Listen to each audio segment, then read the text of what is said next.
impormasyon na yan, kaugnay nga dyan sa banta sa seguridad sa Senado mula daw sa NBI. Doon sa isinagawang consultative Naniniwala ka sa meeting ng Blue Ribbon NBI? Committee kahapon, kung matatandaan mo, ay nagkaroon ng meeting, di ba, yung Blue Ribbon na yan, ay sinabi raw ni NBI Director Melvin Matibag sa mga senador yung tungkol sa impormasyon na may threat o potential threat sa Senate building at sa Senate premises. At dahil siniseryoso daw nila Senator Gatchalian yung kanyang mga impormasyon, ay talagang nagpakandak na sila ng inspection, ganoon din nakipag-meeting na siya diyan sa Senate Executive Committee, ganoon din sa Office of Senate. Grabe, no?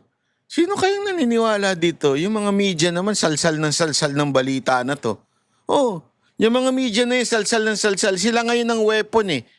Sa totoo lang, sila ang mouthpiece. I-calibrate at kung mayroong mga adjustments na kailangan gawin doon sa Senate, doon sa security protocols ng Senado. Priority daw syempre ang kaligtasan ng mga senador at nasa 2,000 mga empleyado ng Senado. Pautot! Walang naniniwala sa'yo, Gatchalian!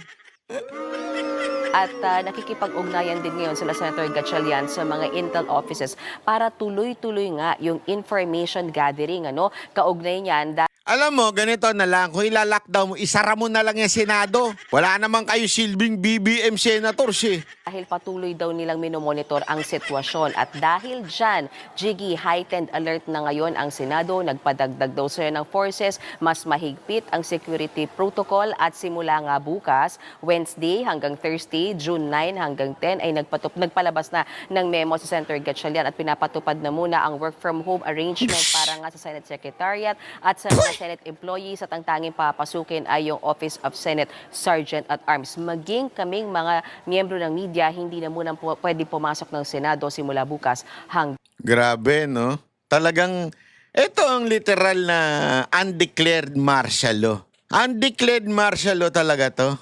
Sa akin paniniwala ko at opinion ko, undeclared martial law itong ganito. Pati media bawal na lumabas, ay pumasok. So, ibig sabihin, kung magkaroon ng Blue Ribbon, bawal na pumasok yung mga pagbabawal na talaga nila para hindi makapag-testify yung 14. Oo. Kung ako sa inyo, huwag kayo susuko Senate President Cayetano, Blue Ribbon Subcommittee Chairman Marcoleta at iba pang mga senador, huwag kayo susuko. Kahit isara yan, di sa iba kayong mag-hearing. Anyway, sasabihin naman nila, illegal yung hearing nyo eh. Kahit kahit gawin nyo dyan sa loob, sasabihin nila, illegal yung hearing nyo. O hindi mag-hearing lang kayo na mag-hearing. Sa kahit sa labas. Baka nga pag nag-hearing pa kayo sa taong bayan baka